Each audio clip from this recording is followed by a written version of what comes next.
Talks of David Solomon, podcasts on topics ranging from Jewish history and the Bible to Jewish mysticism, philosophy and thought. To find out about David's talks, books and more, visit davidsolomon.online. And now, here's the lecture. I want to remind us, this is not the whole of Australian Jewish history and every single detail and personality and event. We can't do that in 4 weeks. This is highlights of Australian Jewish history. And what I want us to understand, what I want us to derive from tonight's talk is really a theme. I'm going to talk about a number of people and a number of important personalities and events, but what's behind it all is really the theme of what this talk is about. Now, those of you who like frames and time factors, let me just remind you that in the first talk, we talked about what? We talked about the early settlers, or the early convicts, if you like, the very, very beginnings of Jewish life in Australia, from 1788 up until the mid-1820s, which is really the very, very beginnings. Then we looked in the second talk from the late 1820s up to the late 1840s, which, as we established, is the beginning of communal life. Tonight, I'm going to talk about an astonishing period in Australian Jewish history. Some of you will know some of the things I'm going to talk about, and some of you will not know, and some of you will, even though you think you know, might hear things that you didn't know. But this period I'm going to talk about tonight is a bigger period.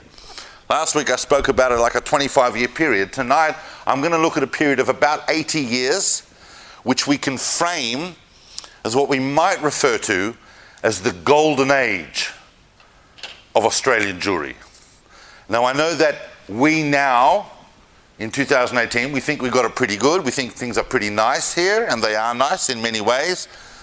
But I'm here to tell you that the contribution made by the Jewish communities of Australia in the period between 1850 and 1930, not just to communal life, but to Australian civic life, that's a period, remember, that covers the whole development of federation and so on, and all the institutions that underpin Australian identity and Australian existence, that our contribution to that was nothing short of astonishing in world terms.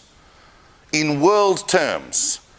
American Jewry can pride itself on some absolutely amazing contributors and achievements, but it doesn't come close to what we actually achieved in that period. I'm going to prove that, and I'm going to show you tonight. The only period you could possibly compare Australian Jewish life between 1850 and 1932 would be the golden age of Spain. And in all but maybe 2 areas, we outshone that. It's one of the great untold stories. It's not an untold story, people are telling it, but it's one of the great underestimated stories of just how phenomenal the period I'm going to talk about tonight is. So when I talk about individuals, I want you to see them as forming part of a theme. But we'll go back to where we left off last week. And where did we leave off last week? We were around 1850. And in 1850, what do we got? We got one shul in Melbourne. Yeah? One shul in Melbourne in 1850. We got one shul in Sydney, one synagogue in Sydney. We got a synagogue in Hobart. And by around 1850, we've got a synagogue in Adelaide. And we got one in Launceston, and they'll keep coming, but I'm talking 1850. Yeah? All right. But it's not a lot. And what you find is that unlike today, today, the presidents and leaders of synagogues are important, in their own lunchtimes. They are important people, right?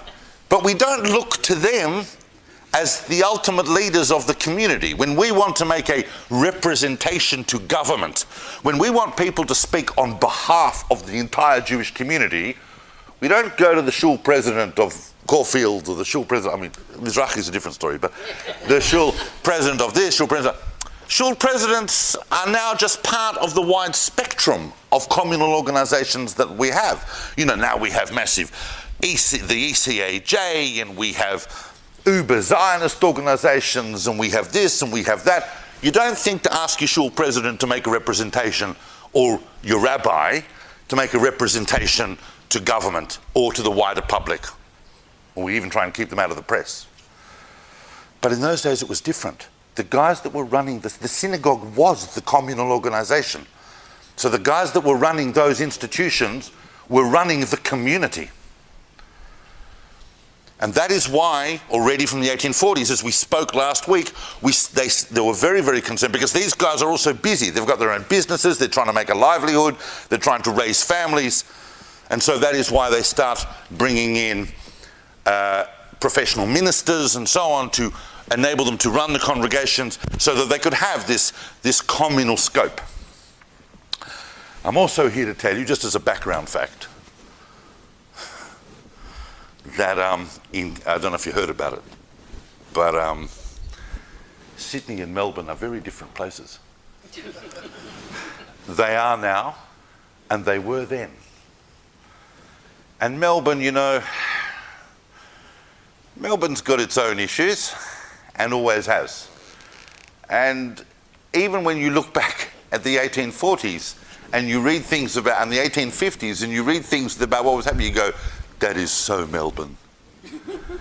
For example, and Yossi could back me up on this, if you went 1850 and you went back to Melbourne in 1850 and you went to the Melbourne Hebrew congregation, which those who were listening last week, which was in Burke Street, you would find that there were, of course, two classes of membership.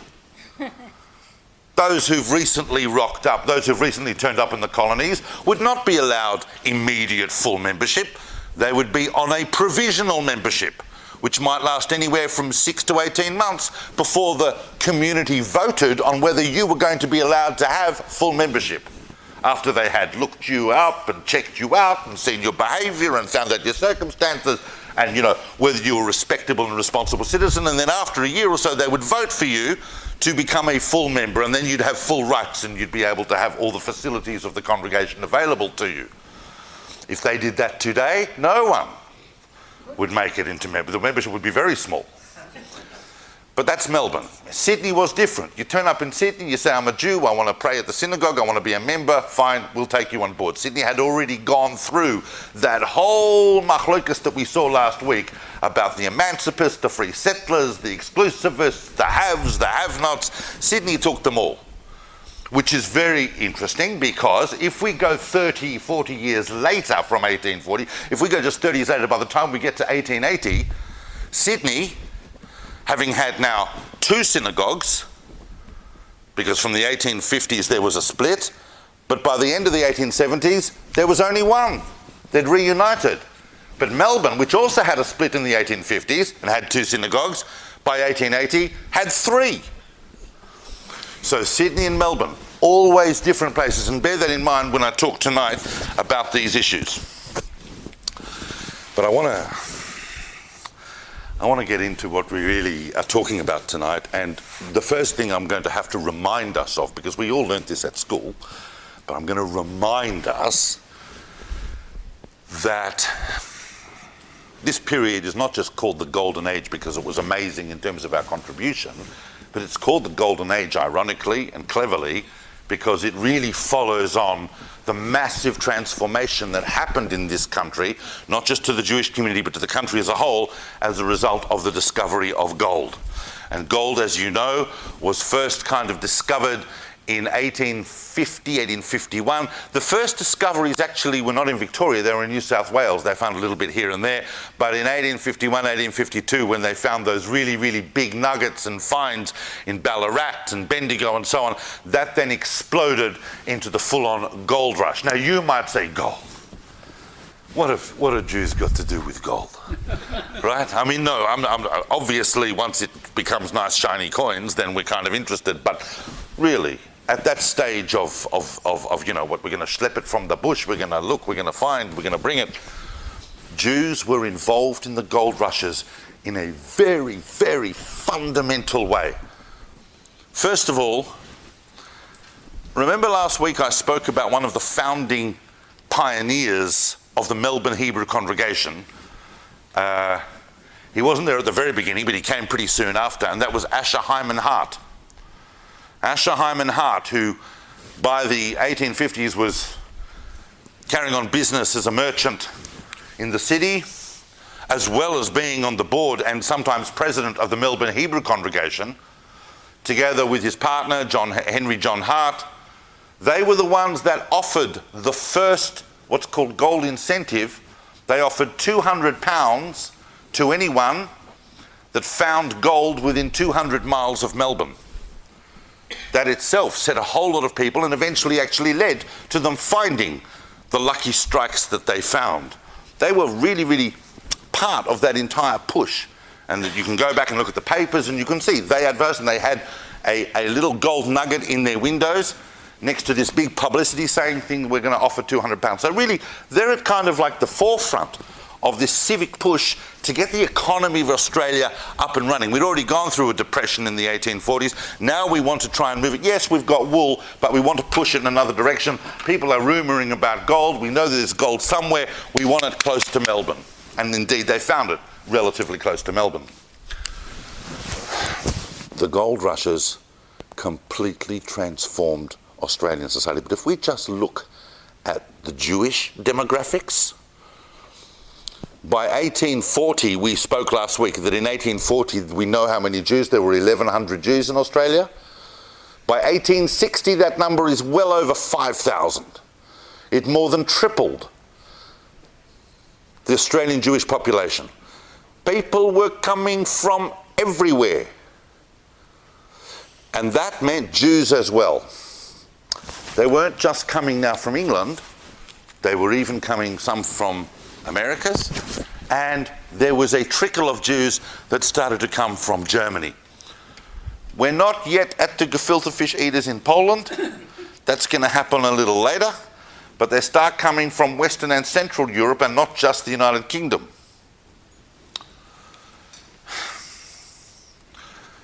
And we can see that in an extraordinary involvement of Jews in one of the seminal events in this country's political history. Those of you who did not grow up in this country may not necessarily have learnt about this at school. Maybe they didn't teach this in Johannesburg, I don't know. But there was a very, very significant political event that happened in 1854 in this country called the Eureka Stockade. And the Eureka Stockade is deeply, deeply significant because it was a real attempt to force political change, a real up yours to the ruling authorities. They created their own flag, as you know, the Eureka Stockade flag, the Southern Cross, which is kind of like the Australian equivalent of the Confederacy flag. It gets hauled out every time someone wants to flick the forks at government. You know that you've still got that tower in the CBD in Melbourne today, the Eureka Tower. It's a very, very big event, and what basically happened was the miners went on strike. What does it mean, miners and prospectors went on strike? What does that even mean? I mean, they were there of their own volition. They were working for themselves. But going on strike meant that they refused to pay the licenses. Latrobe and Hotham thought this was an easy way to make cash from miners even if they weren't finding gold, and started charging things like £3 a month just to be there. This was regarded as deeply immoral. This was regarded, and they actually quoted the American terms, taxation without representation, and they refused to pay the licenses. The short story is, Hotham eventually sent in the troops, and there was a massacre. And about 27 of these miners died. Horrendous event, but very, very deeply scarring in Australia's political history. There were changes as a result of the Eureka Stockade. And you think the Eureka Stockade, you think the Southern Cross flag, you think, well, we're not going to have any Jews near there. But in fact, Jews were all over the Eureka Stockade. So much so, look, what were Jews doing? Listen, let me tell you something about Jews. You know, most Jews who are coming from overseas, whether they're coming from England, they're coming from Germany, or wherever they're coming because they heard about the gold rushes, they're not thinking that they're going to go out there with a pan and a this and a river and that. And what do Jews know about mining, really? They know how to create shares and shell companies, but really, how do they, you know, they might know something about bushy beards and not changing your underpants once a month, but what do they actually know about? But that's not all that the gold rushes were about. Thousands, tens of thousands came to try their luck on the gold fields, but those people need things. They need shovels, they need clothes, they need gutkas, they need equipment, they need tents, they need transport. Some of them might even like the odd drink. You've got an entire booming economy that's happening around the gold rushes, and that's where Jews really saw an opportunity in that entire production chain. The first thing I want to talk about tonight, first person I want to talk about tonight in a little bit of depth is a guy called Teddy Thonen, or Tonen, Thonen. I'm just going to put this here because I'm going to take off my jacket because it's actually quite warm. Is everyone else okay, temperature-wise, climatologically? Everyone's fine? Yep. Teddy Thonen came from Germany in the early, just shortly after the gold rushes. An adventurer. You know, it's very interesting. We're going to look at a few people that came from Germany in the 1850s and 1860s. You had to be a particular type of person if you were going to come from Germany to Australia. Because Germany, I know this is going to sound a bit radical to people to say this, but Germany in the middle of the 19th century wasn't so bad for Jews. We're just now on that track that is building towards emancipation. We're not yet at the early 20th century when Jews really start reaching into German society, and you still maybe had to convert to Christianity to get anywhere in life, really, but things were looking up. It wasn't the East, it wasn't Russia, it wasn't Poland, this was Germany. So if you were actually, and if you were going to leave, there are a number of places you might think about going to, if you were going to leave in search of a better life. To go to a place like Australia, which actually had no cultural ties with Germany per se, took a very adventurous type of person. And Teddy Thonen was that kind of adventurous person. He came out to find his fortune on the Australian goldfields, and he became famous on the Australian goldfields, not for mining, but because he would go round to all the miners in Bendigo and Ballarat and all the goldfields selling lemonade. According to some historians, it was lemonade. According to other historians, it was lemonade. Either way, the authorities knew it as lemonade. And the other thing famous about Teddy Thonen was that he was unbeatable in chess on the goldfields. Some kind of chess prodigy selling lemonade. Everybody liked him. Teddy the Jew, they called him. He'd come round with his lemonade. Teddy Thonen was the first person shot and killed at the Eureka Stockade. He took the first bullet and it killed him on the spot. There were other Jews involved in the stand of the Eureka Stockade. Jacob Sorensen, Menashe Flatto. They survived. They went through the subsequent royal commissions and trials that looked at exactly what happened. But Thonen stands out because and also Charles Dyte. Charles Dyte wasn't directly involved, but Charles Dyte went on actually to become kind of one of the founding fathers of the Hebrew congregation of Ballarat. And Charles Dyte was also deeply involved in all the manoeuvres behind the stockade. But Teddy Thonen we remember because he was probably the best known of all the people involved in the Eureka Stockade, and he wasn't even a miner. So that's kind of shows us that Jews are everywhere. In every time that there is a critical moment in Jewish life, we find Jews. But I want to come back just now to common life, because we get to the end of the 1870s, as I said, you know, the York Street and Macquarie Street shuls have united to form the Great Synagogue in Sydney in the late 1870s. And in Melbourne, by the late 1870s, pretty much in the same year, we have a new shul, and that, of course, is... Remember we discussed it last week. We had a whole argument. Was it Lonsdale Street? Was it Albert Street? Was it here? Was it there? Let's just assume that's up and running by the 1870s. We got Albert Street. And what's the other new synagogue? St Kilda. St Kilda. And as Yossi, I'm sure, could elaborate, although he's not going to right now, there were, shock and horror, as you can imagine, in the late 19th century, machlokasen in Melbourne. There were foibles, there were arguments, there were disputes. There was an entire 7-year period in which the Melbourne Hebrew congregation and the St Kilda synagogue were in official non-communication. We're not talking to you. No, we're not talking to you. No, we are not talking to you.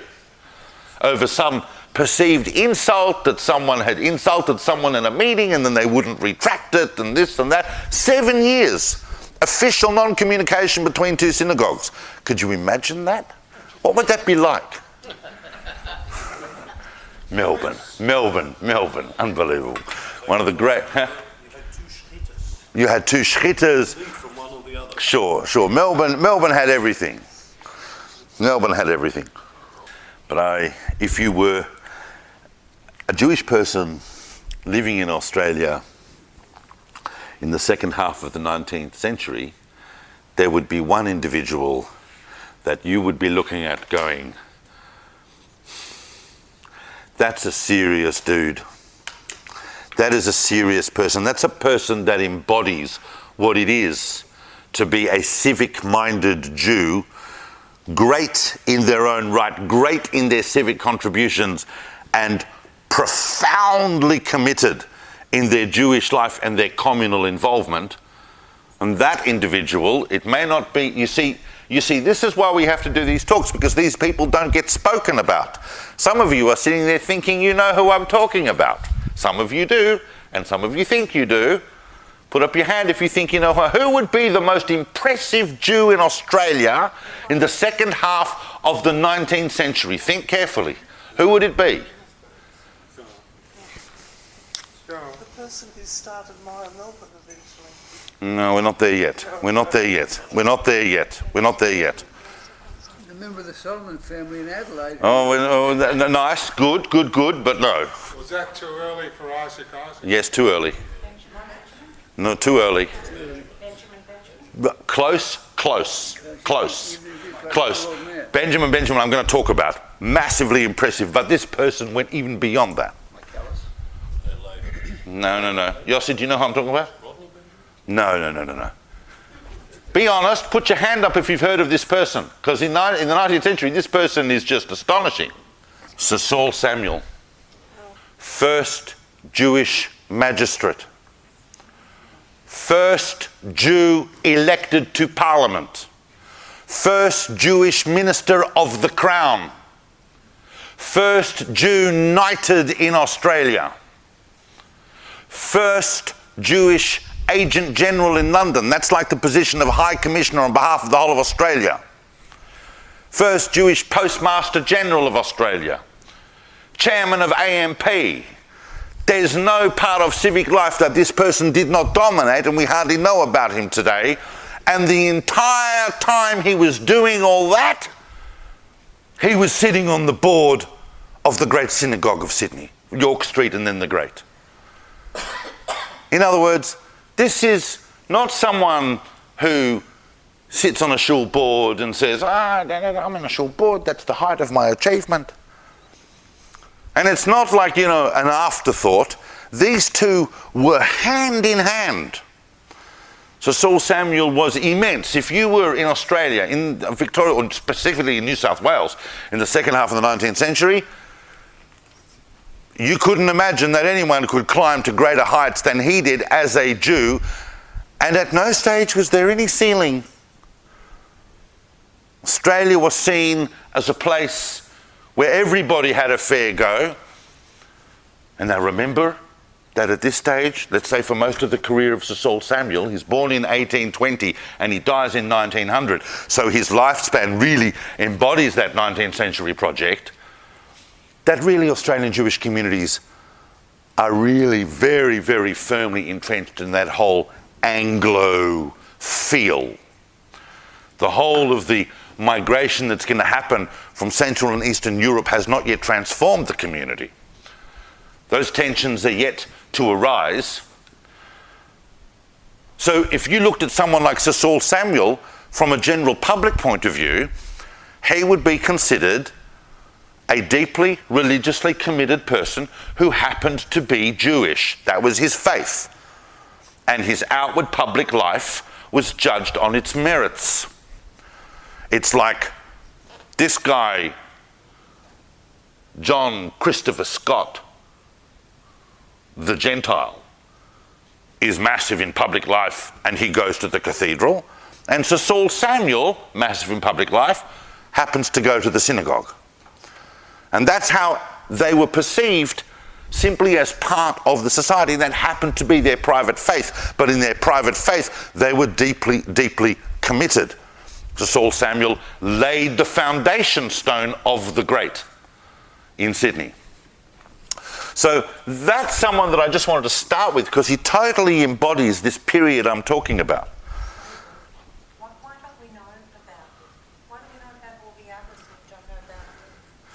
It's an outstanding question. I can't answer that in full detail, but I will just give a tiny little tease as to why that might be the case. First of all, to be fair to those who've... Sorry? First of all, he's Sydney and we're in Melbourne. There might be more people... No, I'm agreeing with your question. I think your question is an excellent one.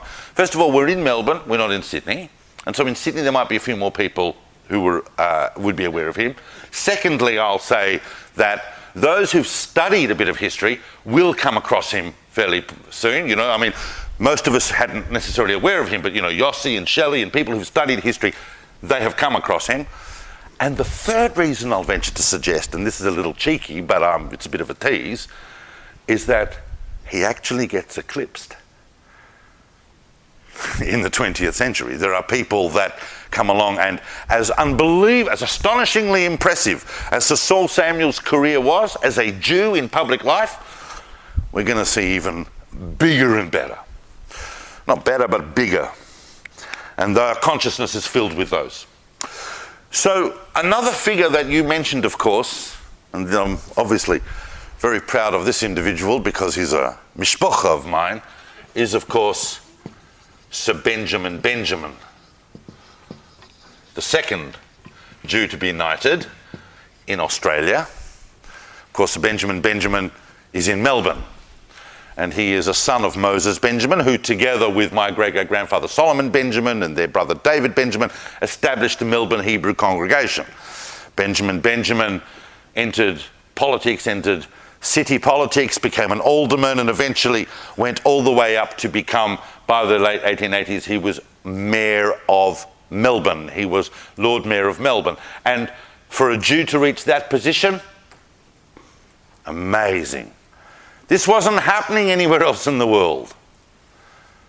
And while he's doing all that, also in 1888, he was given responsibility on behalf of the Victorian government for organising all of the centennial celebrations of Australia, of white settlement, of European settlement in Australia.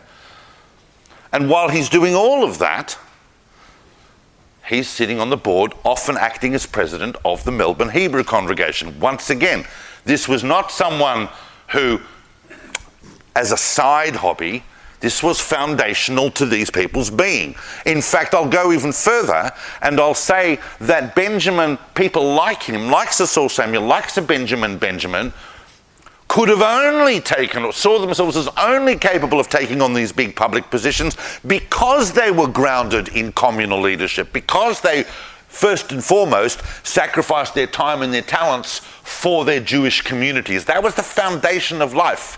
Faith, we might have had a separation of church and state, but we do not have a separation of faith from public life.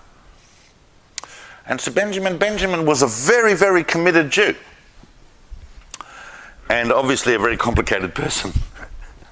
He was a complicated person, there's no question about it. He had some interesting business ups and downs in his career. Some of you might be aware of some of that background. But what a man.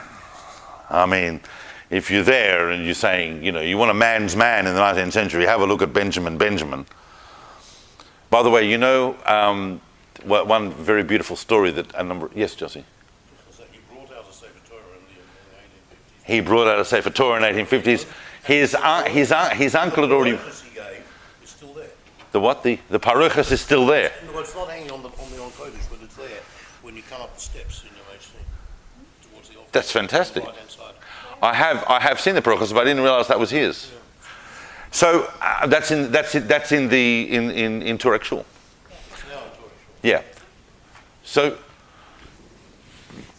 one beautiful story that's not actually necessarily known, speaking about Shul, is that he found out about this, and it's classically illustrative. When and how did he find out about his knighthood? He got knighthood as not for being mayor of Melbourne, but as a result of his coordination of the centenary, and so they gave him a knighthood for that. And where did he find out about his knighthood? In Shul. He's sitting in Shul on Shabbos morning, and his nephew comes into Shul with an envelope that had arrived at the house, and in the envelope was a letter informing him of his knighthood. That's a nice thing, you know what I mean? You're sitting in Shul, and here's a letter, and there's a knighthood, and you got your friends there, and he's like, oh, look at this, da-da-da-da-da. They probably said something at the Kiddush, that's very, there's something Hamish about Sir Benjamin. When we look at Sir Saul Samuel, he was like Anglo on crack. Sir Benjamin was no less Anglo in some ways, although he was fundamentally educated in Australia, but there's something a bit Hamish about him. In fact, so Hamish that one of the most astonishing stories of Jewish life in the 19th century is that you would be aware that every year the mayor, the Lord Mayor of Melbourne, holds a banquet called the Lord Mayor's Banquet. In the first year that Sir Benjamin hosted the Lord Mayor's Banquet, it was kosher. And this in 1887. Not 2050, 1887. In fact, I would even go as far as to venture, I doubt you could even do that today. But Benjamin did it. The official Lord Mayor's function in 1887 was fully kosher. I don't know, I wasn't there, but I would imagine at least a couple of hundred dignitaries sat down to a schnitzel, I can tell you that.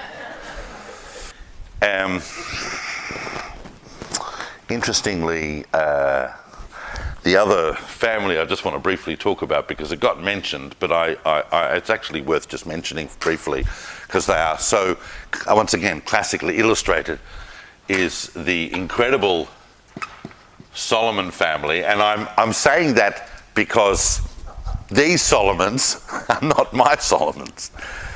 People think that. I every few years I get schlepped to these massive Solomon family conferences that they have, and there's hundreds of people there, most of whom are not Jewish, and they're all descended from this incredibly influential Solomon family of the 19th century, who did, for the most part themselves, retain their Jewish identity. It's just that their descendants didn't. But of course, they're all descendants of the remarkable Samuel Moss Solomon, who came out from London. His sons Weben and Emmanuel Solomon were convicts and then emancipists. Weben went on to become the first Jew elected in South Australia. The next generation, then Moss Solomon, the next generation, Weben Lewis Solomon, who went on to become, Judah Moss Solomon. Judah Moss Solomon went on to become the mayor of Adelaide. And at the same time that he's the mayor of Adelaide, he's the president of the Adelaide Hebrew congregation. Once again, these things were seen as absolutely bound up with each other. This is what civic life is. You were deeply committed to your own community, you were deeply committed to public life, and Weben Lewis Solomon, the next generation, went on to become the Premier of South Australia. He was Premier for a week, but nevertheless, you can check it out. The whole politics of the place, he was basically in a caretaker position until they had to throw it open to an election. But he was, the Solomon family is foundational in the establishment of South Australia. That is why there is the electorate of Solomon. which is in the Northern Territory, which at the time was part of South Australia's mandate. So the Solomon family, and I'm not related to them that we know of, unless there's an earlier connection back in London, but definitely Sir Benjamin I am related to. And then there's one other person I want to talk about just of that genre, very, very different. Put your hand up. Once again, an extraordinary person. But so many people don't know about him. You'll have heard of him, and some will have. Who's heard of Sir Julius Vogel? You see, there's a reason that I'm here. If everybody had heard about him, then I'd say, well, what am I doing? Sir Julius Vogel, he wasn't Sir Julius, he was Julius Vogel. He came out, once again, you know, one of these boys that came out, he came out from England, and they come out in the 1850s, gold rush, I don't know, well, let's see what's going on there. But he wasn't interested in hanging out in the goldfields. He came out to Victoria to be a journalist. And he's writing about different things, Jewish boy living in Melbourne, trying to write for different media outlets and newspapers and so on. He tried to get into politics. By the way, another person I want to mention, just before I go back to Julius Vogel, who's astonishing, but just before I go back to Julius Vogel, and remember, I've only got this limited amount of time to talk about all these people. There are so many I'm not talking about. So you can imagine if I talk about people, they count. One person I just want to mention briefly, kind of more in that genre, is I said that Sir Saul Samuel was the first Jew elected to Parliament, and that was in 1854 in New South Wales. Who was the first? Don't call out, Yossi, just let me know that you know. Who was the first Jew elected to Parliament in Victoria? Don't call out. You do know the answer, don't you? Of course you know the answer. Who was the first Jew elected to Parliament in Victoria? Nathaniel Levy. And the amazing thing about Nathaniel Levy is, and he had an interesting political career, an interesting business career and so on. All of these guys were involved in civic life and commercialisation of Victoria as they were pushing the economy forward. He got involved in agriculture and all sorts of different pursuits. And this little thing really belongs to next week, but it so happens that right at the end of his life, Nathaniel Levy in 1906, gave a talk at the East Melbourne Hebrew Congregation in Albert Street. What was the extraordinary title of that talk? Think about this. 1906, Nathaniel Levy, the first Jew elected to Parliament in Victoria, gave an extraordinary talk in 1906. Some of you are not going to be as astonished by this as maybe you should be. What was the title of the talk? Zionism? On Zionism, its aims and objects. That's now been published as a book, that speech. That shows how the currents were shifting and how Zionism was rising in consciousness even here amongst the foremost communal leaders. We're going to discuss this more next week because that's going to explode into one of the great issues of 20th century Australian Jewry. But as early as 1906, communal leaders with great vision and foresight were introducing the community to these ideas. And there's a reason also, you'll see why I say that, because that idea will come back a little later tonight. Nathaniel Levy, very, very important figure in the establishment of Melbourne Jewry's contributions in a political sense. Also very involved as well in Jewish education, which is going to start getting up and running towards the end of the 19th century. We'll look at that in a second. I want to come back to Julius Vogel, because Julius Vogel, you know, he's watching all this, he's watching the gold rushes, he's watching all these Jewish boys get into Parliament, and I say boys specifically because girls couldn't get into Parliament at that stage. Even the boys that were getting into Parliament had to own some property. You couldn't just rock up and say, "Hi, my name's Chaim Schmerl and I'm standing for the Greens and you don't have to know anything about me." So Julius Vogel is writing about this entire landscape, and he decides he's going to go into politics and he's going to run for Parliament. And he doesn't get in. He runs a bad campaign or he doesn't get elected. It didn't go how he wanted. So he realised that he wasn't going to be able to realise his ambition in Melbourne. He had to leave Victoria. And where does he go? New Zealand, where he successfully enters politics in New Zealand. Goes on to become part of the government, goes on to become part of the cabinet, and eventually becomes the Prime Minister of New Zealand, the first of 3 Jewish Prime Ministers that New Zealand has had. Now, that is extraordinary. That is extraordinary. I know we're not specifically talking about New Zealand, but it's a very similar picture. Now, the other interesting thing about Julius Vogel that I want to tell you, and just the influence of Julius Vogel on life and the world, etc., is the fact that Julius Vogel was an ardent campaigner for universal suffrage for women, that women should have the vote. And he was instrumental in all of those campaigns in New Zealand throughout the 1880s that were trying to give women the vote, that ended up in the 1890s with New Zealand being the first country in the world to give women the vote. Now that is also extraordinary because that kind of changed the world in some ways. Julius Vogel is a very underestimated and interesting figure. But I think the most interesting thing about Julius Vogel, apart from all that, and even if everything else I say tonight bores you, this will interest you. Julius Vogel wrote the first ever science fiction novel written by a New Zealander. That is why the science fiction literary awards in New Zealand today are called the Vogel Awards. You've heard of the Vogels because that's a different Vogel. The Vogels in Australia, for an unpublished manuscript by an author under 35, a very famous literary prize in Australia, is called the Vogels. But there is a parallel Vogel Award in New Zealand that is not named after the Vogel that started the Australian award. It's a different Vogel. It's Julius Vogel, and it's named after him, and he wrote the first science fiction novel. Now, you think, oh, that's very nice, David. Thank you for telling us that. But no, it gets better. What was that novel? That novel was a book called Anno Domini 2000. That was his writing in the 1880s, his projection of what life would be like in the year 2000.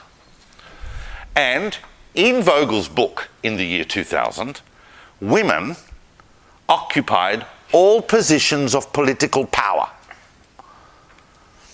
Obviously, in this mega fantasy that he writes called Anno Domini 2000, in his agenda, women are occupying all positions of political power. And the amazing thing is that in the actual year 2000, in New Zealand political society, all the top 5 political positions were held by women. The Queen, the Prime Minister, the Governor General, the Chief Justice of the High Court, and one other which I think is either the Attorney General or the Mayor of, or whatever it was, these 5 primary political positions all held by women. And it's just kind of fascinating. So Vogel is a very, very interesting figure. And once again, we see this pattern. There was no ceiling. Jews could go as far as their talents and their ambitions could take them. I mean, as I said, America is impressive. And we've had American senators, and we've had American Jewish senators and Jewish governors and Jewish mayors. But we haven't seen people really reach the absolute heights that we saw were reaching in the period I'm talking about tonight. And there's just 2 or 3 other names of that genre that I just want to mention. I'm not going to talk in detail about it because there's a lot of names and people go, oh, I can't remember all the names. I've got some notes, but you know, there's a lot to talk about. And I'm only picking here and there Julius Vogel. But if we talk, for example, about people like Sir Julian Salomons, once again, politician, amazing barrister, went on to become another Jewish agent general in London on behalf of all of the colonies. Do you understand what that means? That was the equivalent position from Australia prior to Federation of a High Commissioner. This was the representative of the whole of the Australian society, culture and economy in London, and it's represented by a Jew. People like Justice Henry Emanuel Cohen, also mishpacha of mine, who became the first Jew to sit on the Supreme Court of New South Wales. Now we've got Jewish judges in the Supreme Court. And a figure such as, who actually started as Cohen's assistant and went on to become a barrister and subsequently a politician, and that is Sir Daniel Levy. Anyone heard of Sir Daniel Levy? Let me tell you this. Remember I said 1850 we got 2.5 shuls in Australia? Oh, no, that's not fair. 4 shuls. In 1917, a very important year that I'll speak about in a few minutes, but in 1917, the New South Wales Legislative Assembly did not sit on Yom Kippur because both the Speaker and the Deputy Speaker were observant Jews. And Sir Daniel Levy was the Speaker of the House, and regarded also historically as an incredibly important speaker and probably the most impartial speaker apparently that the New South Wales Parliament has ever had. And he was speaker right throughout, from that period right through the 20s and 30s. Just astonishing. We think that today we have a nice kind of Jewish influence in society in the way that we are contributing, but this is a level beyond. And the wider society respected that. I'm not saying that Australia was completely without anti-Semitism. Obviously, that's always going to be an undercurrent with some sections of society.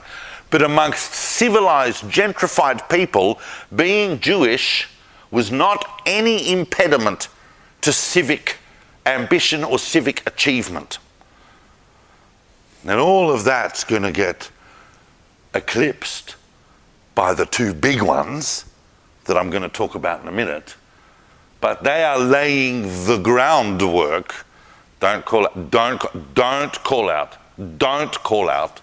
Put your hand up if you know who I mean by the two big ones. Don't call out. Good, yeah, obviously. But all of this is laying the groundwork. Now, but we just have to move sideways for a moment, because I just want to talk for a second about the shift that happens in demographics in the last 20, 30 years of the 19th century in world Jewish terms, and has an effect on Australia, a dramatic effect on Australia. And just to put that in perspective, I just want to talk about the United States for a second so that you can see really where this happened. In 1870, there were 250,000 Jews in the United States, 250,000 Jews. They know that. By 1920, that's 5 decades later, half a century later, there are 4.2 million Jews in the United States. And you all know what happened.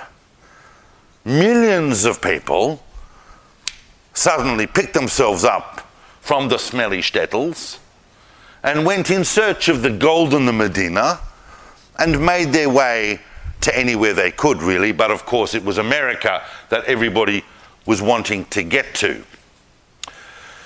These kinds of mass movements were assisted, if you like, by some fairly rampant anti-Semitism, as well as the fact that living in a smelly shtetl is not always that pleasant, and you schlep zecharein with your turnips and your cows and you bring them home and just waiting for the next massacre, the whole Tevye experience.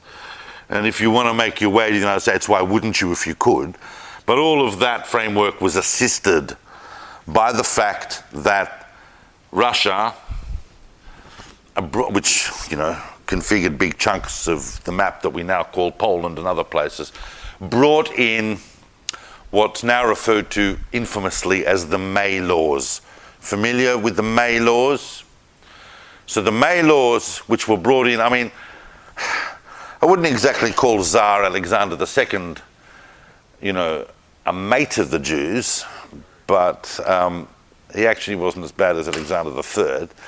And when Alexander III got into they decided to institute the May Laws, and the basic idea behind the May Laws was, and it was pretty much an open secret, is that, and they were meant to be temporary, but they were held in place for about 30 years, and the idea was, well, this is what will happen to the Jews. A third will die, a third will emigrate, and a third will assimilate. And then we solve our Jewish problem that way. These laws were draconian and drastic. They deeply restricted Jewish life and Jewish commercial activity. Rights, and especially in the fields of Jewish communal rights and education, but also very much so in material and commercial terms, were deeply restrictive. And so anybody who had a chance to leave could leave. And I'm telling you that the Russian government were very happy for that to happen. They didn't need their Jews to stick around so they could kill them. They really just wanted their Jews gone. This is genuine classic anti-Semitism. And so millions emigrated, and of those millions, nowhere near those numbers, but a significant number in our terms in Australia found their way to this part of the world. Most of those people, obviously, you couldn't get a ship straight from Russia to Australia. You had to obviously go via England. Some of them would spend a little bit of time in England. Yep. And then come out here either learning the language, getting used to the culture. Not everyone. Some people just jumped ship to ship. But some people spent a bit of time in London just to find out what was going on. And when they came here, they were able to work on those contacts, and they already had a bit of enculturation to Anglo society. There were, of course, tensions that arose between the new Eastern European immigrants and the older established Anglo communities. Those tensions could be the subject of an entire other talk, as I'm sure you'd be aware. I know that my own great-grandfather, Gustus Luber, in Perth, was famous for telling off Jews that he heard speaking Yiddish in public. We don't speak Yiddish here.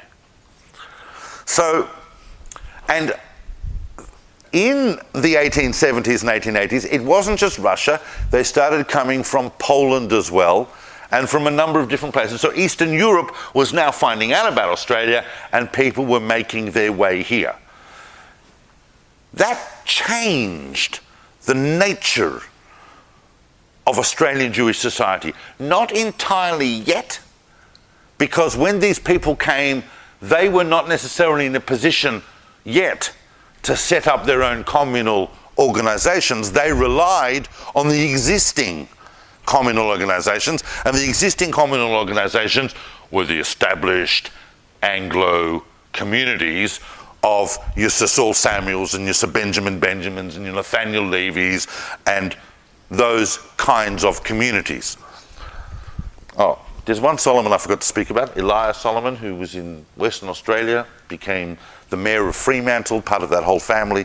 But similarly, in all parts of Australia, it was the Anglo communities that had established things. And the newcomers from Eastern Europe, the gefilte fish-eating Yiddish speakers, not so simple for them. But some of them did amazing things.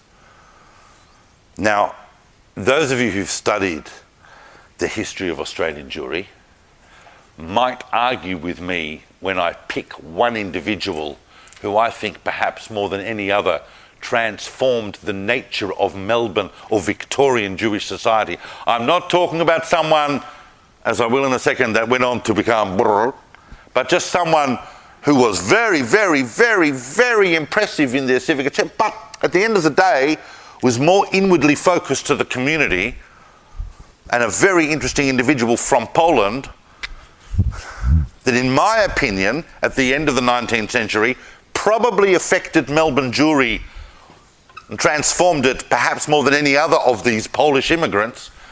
And I'm talking, of course, about, who do you reckon I'm going to say?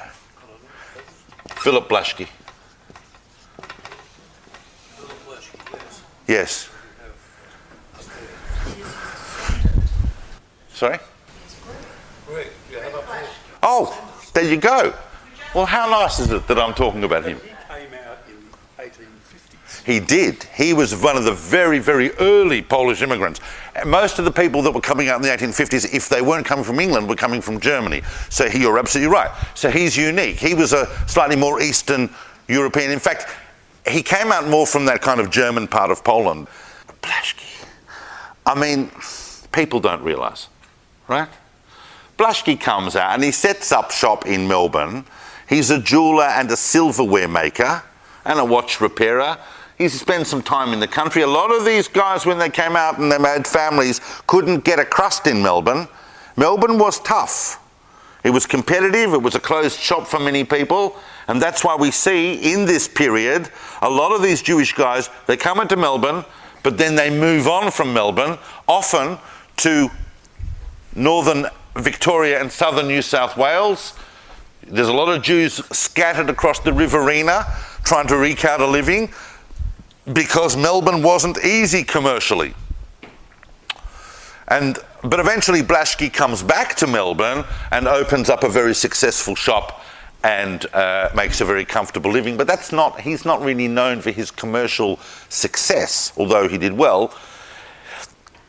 He's known in a couple of different areas.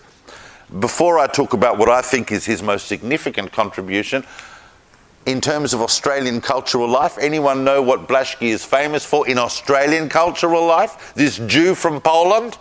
I know that you know. What did he make? What did he make? Go on. The Sheffield Shield. The Sheffield Shield was made by Philip Blaszki. There are rumours he also made the Melbourne Cup, but I don't think he did. He made the Sheffield Shield. You're absolutely right. People don't realise, the Sheffield Shield was made by a Polish Jew. Paid for by Lord Sheffield, who came out with W.G. Grace, but nevertheless made by Blaszki. Amazing. But Blaszki's big contribution to Melbourne Jewish life was his absolute thrust of all his energy and resources and dedication into setting up the nascent boards of Jewish education that would eventually become the United Boards of Jewish Education. Almost all of the figures I'm going to be talking about in public life at various points were investing their time and energy in education. It was now no longer seen as simply the case that we were going to set up shuls and synagogues and that they were going to be the only institutions that mattered. Now people start clamoring for schools. I'm telling you, you would know, because I don't need to tell you, if we zoom forward to the 21st century, you would know that Melbourne is unique in the world for the percentages of Jewish kids in Jewish day schools. Unique. But the roots of that and there are things we're going to talk about next week about how they get set up and what happens there. But the roots of all that really happened at the end of the 19th century through people like Blaszki, who then were able to enlist some of the big names, Isaac Isaacs and so on, to be the formal kind of patrons of these boards of Jewish education. But Blaszki's investment transformed Melbourne. And once again, the commercial life, the religious communal life, no conflict, hand in hand. I want to talk briefly also just about a couple of other Polish Jews that came out, because it would be remiss if I didn't. There's one you've probably heard of, a guy called Sidney Meyer-Bajewski, who came out. They started a shop in Melbourne, didn't go so well. They went out to Bendigo. They opened a classic story. They go out to the country, they open a shop. That shop does well. They come back to Melbourne. They buy a shop here. They buy a shop there. They join the shops. They create a big emporium. And within 20 or so years, Myers is up and running. It is fairly difficult today to find Jewish descendants of the Meyer family. Yes? Oh, that's you? Bajewski, that's my... So his name was Simcha Meyer-Bajewski, yeah.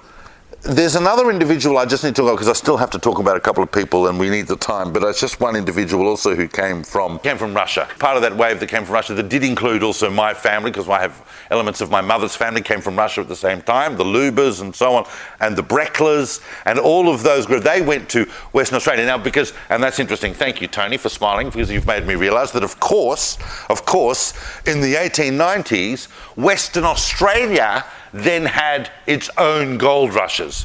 And the first synagogue established in Western Australia was not in Perth or Fremantle, it was in fact in Coolgardie. And Coolgardie is 30 miles or so from Kalgoorlie, and today it's a ghost town, but it was a thriving city almost in the 1890s as but the Western Australian gold rush took a slightly different flavour, but nevertheless still transformed the West Australian economy, and therefore it's no surprise that by the end of the 1890s you've already got the Perth Hebrew congregation up and running and so on. And then there's an individual I just want to touch on briefly because so astonishing, is that of course someone who came out here, put your hand up when you know who I'm talking about, came out here in 1902 at the age of 32. 32, she came out. Mit nothing. And she went to live with her uncle in the Western Districts in rural Victoria. But she had very nice skin. You know who it is. And she dressed nicely, and people kept saying to her, how do you keep your skin so nice? How do you da-da-da? And she, Helena Rubinstein, obviously, she's living in rural Victoria and she's surrounded by 75 million sheep. And apart from 75 million sheep, I'm here to tell you that Western Victoria in 1902 was a bog. And here's this girl from Warsaw, wherever she's from. She actually came from quite a sophisticated middle-class family, but she's there and obviously bewildered and bored out of her brains what she's doing in this place, until she realises that one of the ingredients in the cosmetics that she'd brought out from Eastern Europe was a substance called lanolin. Now, where would I get lanolin in Western Victoria surrounded by 75 million sheep? Wait a minute. But lanolin is very good. You put it on your skin, it looks nice, but lanolin stinks. So how am I going to get it? Oh, my uncle is a part-time hobbyist chemist. He's got a little okey-pokey garage at the back there where he mixes chemicals and makes scents. I'll use some flowers and whatever. I'll tell people they came from the Carpathian Mountains. I'll put them in the lanolin that I'll get from the 75 million sheep. Her products were flying off the shelves faster than she could make them. She very soon opened up a shop in Collins Street, and within 3 to 4 years, listen to this, she was able to leave that shop with her sister and go and open up a salon in London, and she took with her £100,000. Now, do you understand what £100,000 is in 1905, 1906? Total for people would slave their entire life to get £100,000 and be considered rich. She took that she'd made in just a few years. And why did she have to open up that shop? Why did she have to take that £100,000 with her to London? Because banks didn't lend money to women. So she couldn't do it until she could pay for it completely herself. But she managed to do that. In 3 to 4 years, she rocks up in London with £100,000, opens up a salon. Within a few years, she's got salons in Paris and New York, and then an entire international brand. And by the time she passed away in 1965, at the age of 95, was one of the wealthiest women in the world. And it all started in Western Victoria. This is a fascinating story of, once again, these immigrants. But I need to just quickly focus on the two big ones, because everything I've spoken about till now is grounding for us what this generation was like and how far we could get. And I know that this learned audience has sat probably in the last couple of years through a number of different talks about John Monash. And I'm not going to come here and lecture you again about John Monash. In fact, I already gave, you know that I could spend the entire time talking about John Monash. And in fact, I did this morning. I gave an hour lecture solid just on John Monash, where I didn't stop talking. I still struggled to fit it all in. So I'm not going to spend more than 5 minutes on Monash now, but I want to tell you that the more you look into Monash, the more amazing it is, and the more phenomenal is his contribution. What I want to just focus on in the next couple of minutes are some angles on Monash that we often don't realise. I'll go over the basic biography for those people who just need a refresher. So Monash's parents come from, basically, Monash's parents came out from Germany.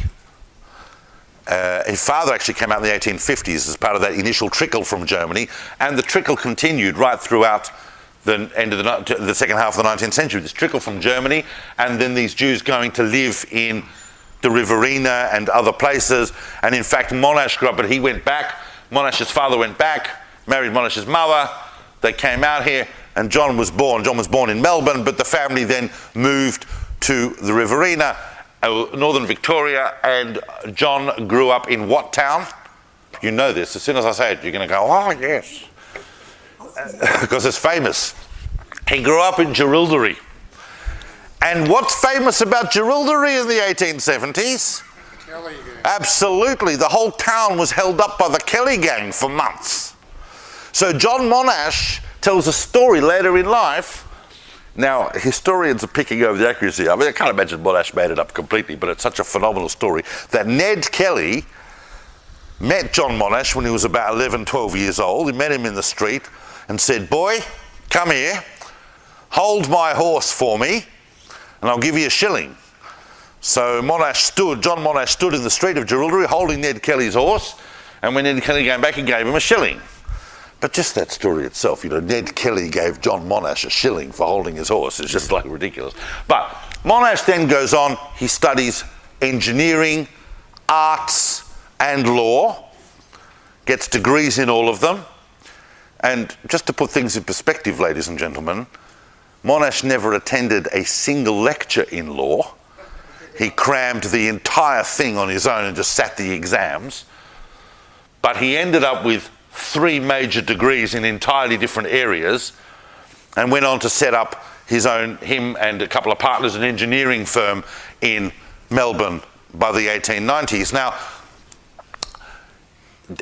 what's interesting about that is that firm, under Monash's guidance, were the first firm to introduce reinforced concrete into Australian construction.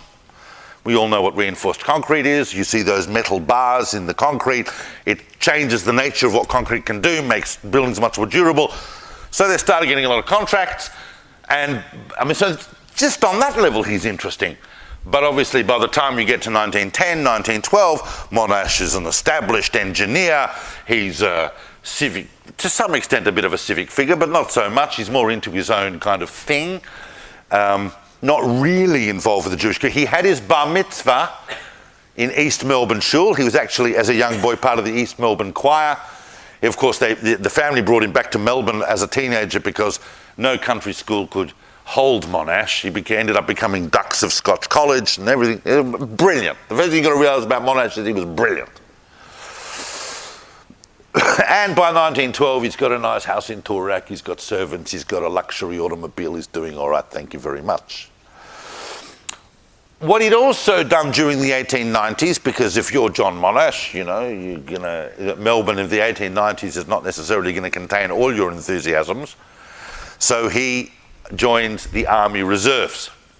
And he has been moving steadily up the ranks, so that by the time World War I breaks out, Monash is a colonel in the Army Reserves and a respected and established engineer in Melbourne, but immediately signs up for the war and is given the 13th Brigade. And people don't realise Monash was at Gallipoli. He landed not on the 25th, he landed with the 13th Brigade on the 26th, and the area that Monash was given to hold, he held it amazingly because he held it as an engineer, not as a soldier. And therefore, even till today, that part is called, at the Gallipoli Landing, is called Monash Valley. It was the last part of the that got surrendered. Monash writes about how they left there. He was in charge of the operation of leaving. Anyway, we could talk a lot about Monash. What I want to point out about Monash, and we know that Monash goes on, then he gets given the 3rd Division, he goes to the Western Front. We know that Russia withdrew from the war in 1917. We know that America joined the war in 1917. We know all about obviously the breakthrough at Beersheba under Australian and New Zealand forces. Monash was not there, but that was a significant moment in the war because that then led to the British being able to take Jerusalem. Broke the back of the Ottoman Empire, and within a few days after that, the Balfour Declaration, which changed the nature of the whole of 20th century history. So that by the time you get to 1918, since Russia's pulled out of the war, Germany is able to throw all of its divisions at the Western Front. And if you were around in the first half of 1918, you would think that Germany was going to win this war. And then, of course, as it always does, it came down to this stalemate. And always remember that we've all studied the First World War at some point, but you realise that up until then, there was a different philosophy of warfare, the philosophy of warfare that had basically been the case forever. And that is, it's a numbers game. You throw enough numbers at a position, statistically, with some equipment, that's what's going to be the determinant here. So a big achievement in World War I to that point would be if you were able to take 200 yards at a cost of 5,000 men, well, that would be considered a reasonable day's work. But Monash had been developing this entire philosophy about war where he realised warfare in the 20th century was going to be a fundamentally different thing. And that human lives and the lives of individual soldiers were more important and more valuable than yards on a map. This is an enormous contribution, and no more so than the incredible, I know that historians in the last couple of years who've revisited have made a big deal about it, but I can't not mention this if you haven't looked at it. Entire books have been written on this, but the Battle of Hamel is astonishing. Because at Hamel, where Monash, in charge of the Australian Army Corps, and remember that on the eve of the Battle of Hamel, Billy Hughes, the Australian Prime Minister, flew in, being influenced by Charles Bean and Keith Murdoch, to get Monash removed from the command of the Australian Corps, because the officers don't like him, but everyone that Hughes spoke to said that you'd be crazy not to have Monash in charge. So of course he left it how it was. Anti-Semitism was behind that, and no other reason. At Hamel, Monash, by the way, and Hamel was July the 4th, because Monash wanted to fight the battle on July the 4th because he was going to get assigned a couple of thousand American troops. On the eve of the battle, Pershing freaked out, pulled out all the troops. A few hundred stayed with Monash. Monash became the first foreign commander to lead American troops. And he became at Hamel, and remember that Hamel was just a test case, but he became at Hamel the first commander in history to utilise the combined forces, because obviously he'd spent weeks and weeks strategising and practising and rehearsing with tanks, this new invention, tanks,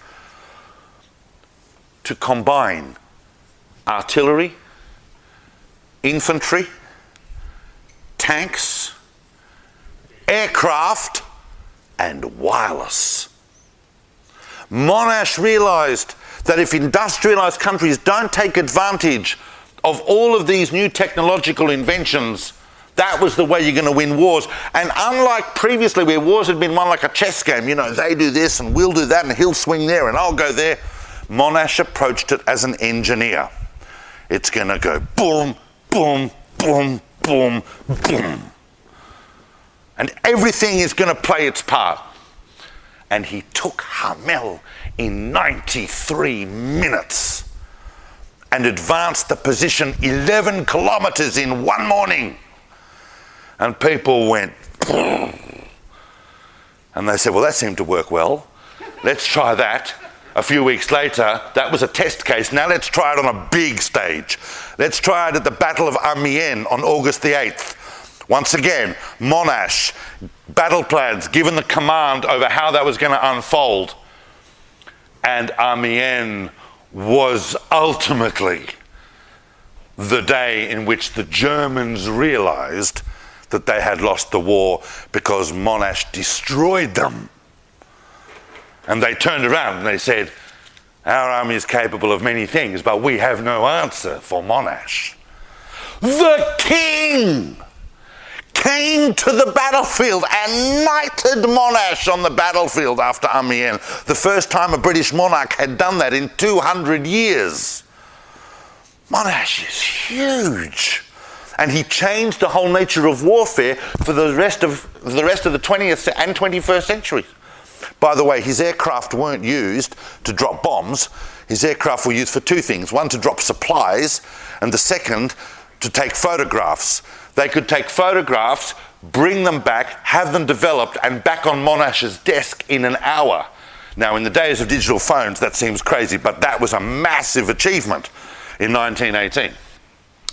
At the end of the war, and no need even to talk about, there is need, but we don't have time to talk about the incredible Australian victories that then followed under Monash. Make no mistake, people don't like me to say this, people don't like to say it, and there were British involved, there were Canadians involved, there were Americans involved. At the end of the day, Australia won that war, and Monash showed the British and the Americans how you fight a war like that. And then at the end of the war, we've got 200,000 Australian soldiers in Europe, and they have to be brought back. There's no Qantas A380s. You can't just chuck them on. It took a year to bring them back. Monash was put in charge of that operation. Monash turns up. His wife passed away shortly after. And then in the 1920s, they give Monash, apart from the Vice-Chancellor of the University, the position that Monash really wanted was Governor of Victoria, but he never got that. All sorts of reasons why that might be the case. People were scared. Politicians were scared of Monash. He wasn't just coming back as a very popular figure, he was coming back with an army that would go anywhere and do anything for him. There were actually voiced concerns that Monash would be a dictator. He could have if he'd wanted. But they gave him the job as the head of the SEC. Now, today we go, oh, you take Monash, you put him the head of the SEC, like what do you... But Victoria didn't have an electricity grid. Monash was responsible for rolling out the whole of the first electricity grid. This is a massive engineering project and a very important project. And then, of course, in his latter years, in the end of the 1920s, he's deeply involved in the project to create a memorial to the diggers, which we now know as the Shrine. That's Monash's project. But what's also amazing for us, and you know, there's a Monash University, and some of us go on the Monash Freeway from time to time, and Monash's pictures on the $100 note. No one questions Monash as probably, with Bradman, the greatest Australians of the 20th century in some ways. Both Jewish, that's a joke. But what did Monash do in 1927? Monash accepted the role as the first honorary president of the Zionist Federation of Australia. That's huge. That stamped an entire generation and onwards on the nature of the relationship between Zionism and Australian identity. Not everybody agreed with him, as we'll see next week. Some people went spectacular over that issue.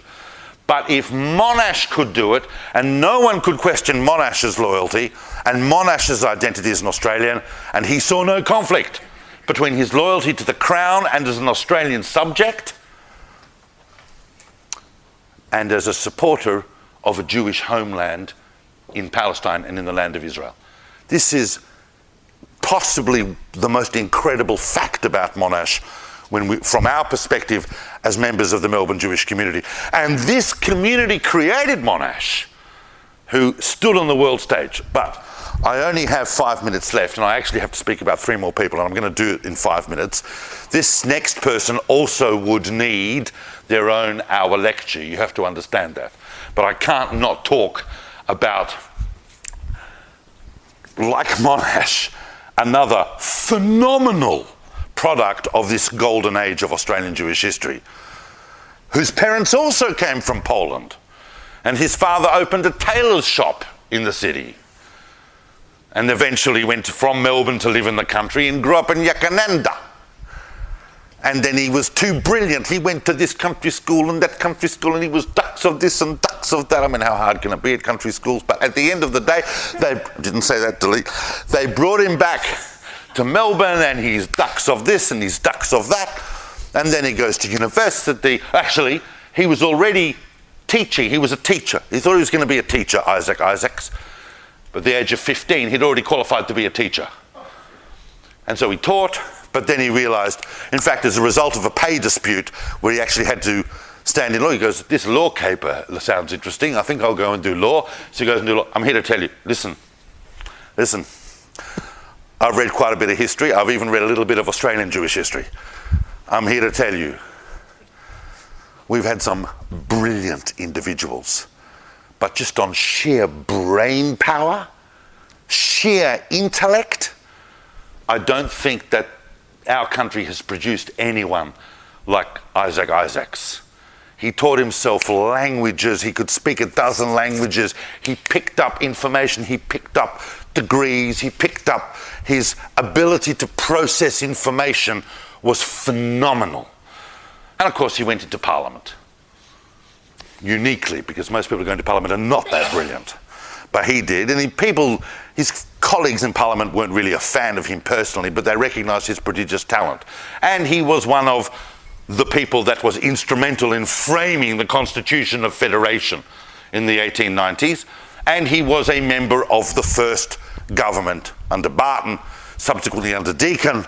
In 1905, he becomes Attorney General. This Jewish boy, son of a tailor, becomes Attorney General, and a year later, probably because they didn't like him personally, he gets appointed to the High Court, the new High Court, where he sits on the High Court as a Justice of the High Court for the next 25 years. By the way, how many Jews have sat on the High Court of Australia?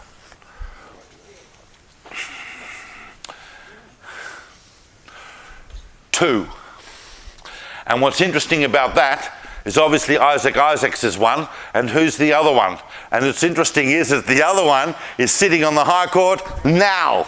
And that, of course, is Jamie Edelman, who's also brilliant.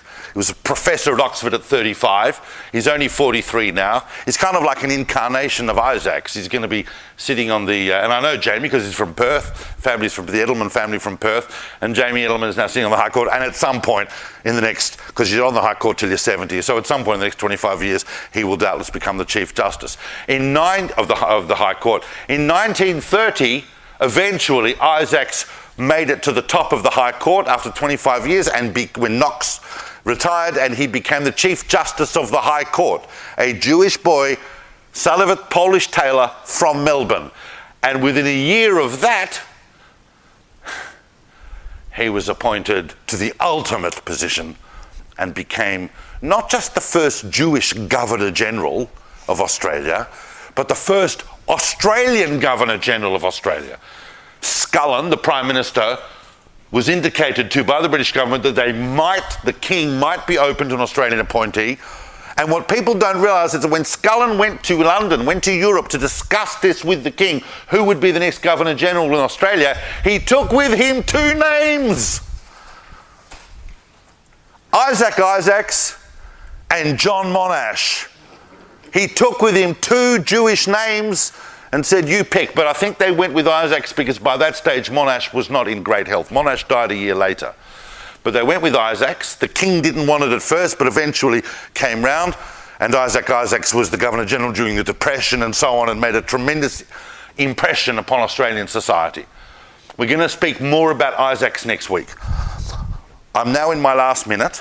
We're going to speak more about Isaacs next week because he comes back into the picture in the discussion on Zionism. But just two more interesting facets about this golden age. Because I said earlier tonight in the talk that we were phenomenal in this country, the Jewish community of Australia, except in maybe two areas. One of those areas, of course, is the area of Jewish learning. It's not like it was full of ignoramuses. We did have some learned rabbis here. We did have some rabbis here, some of whom were very learned. But we weren't producing, the great works of Jewish scholarship that were being produced elsewhere in the world. So that's one way in which we perhaps don't quite compare with Spain of the 11th and 12th centuries. But the other area where perhaps we weren't quite matching them, although I'm going to qualify this in a second, was the arts. Yep.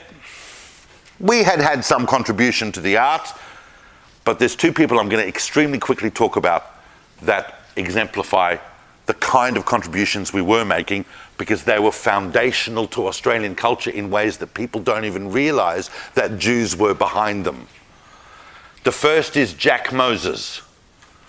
Jack Moses, mishpacha of mine as well, related to John Moses and so on, and Phoebe Moses, the descendant next generation. Jack Moses wrote the famous poem, "And the dog sat on the tucker box 9 miles from Gundagai."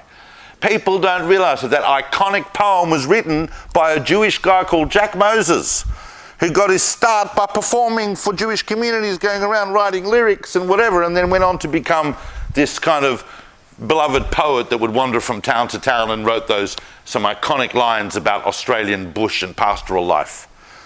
And of course, if you go to Gundagai, you see the dog on the tucker box, blah, blah, blah. And they read the poem when Lions opened that in the 1930s and opened that statue. They read the poem and so on. And the other one, and I'll finish with this.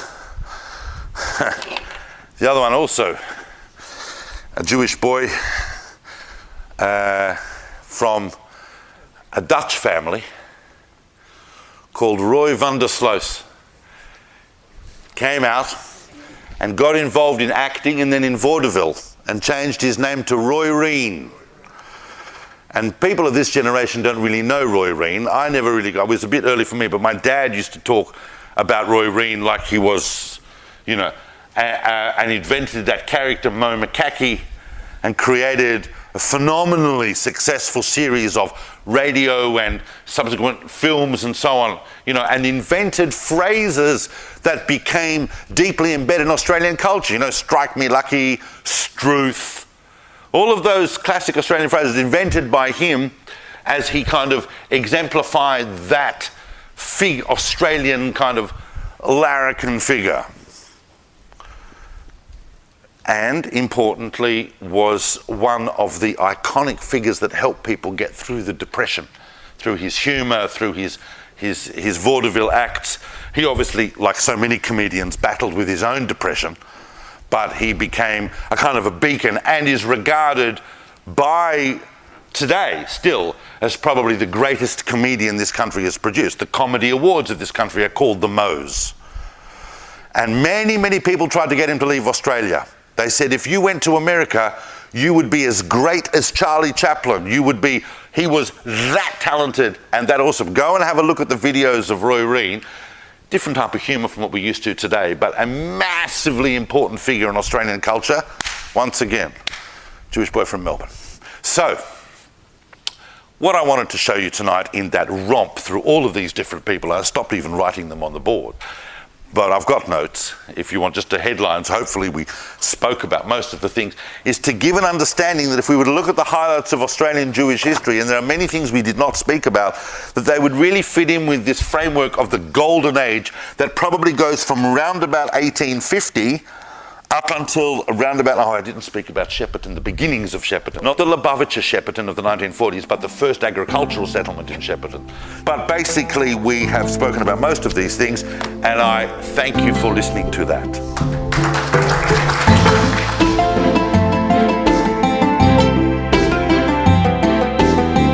Thank you for listening. To find out more about David Solomon's books, recordings and classes, or to support his work and teachings for just a few dollars a month, visit davidsolomon.online.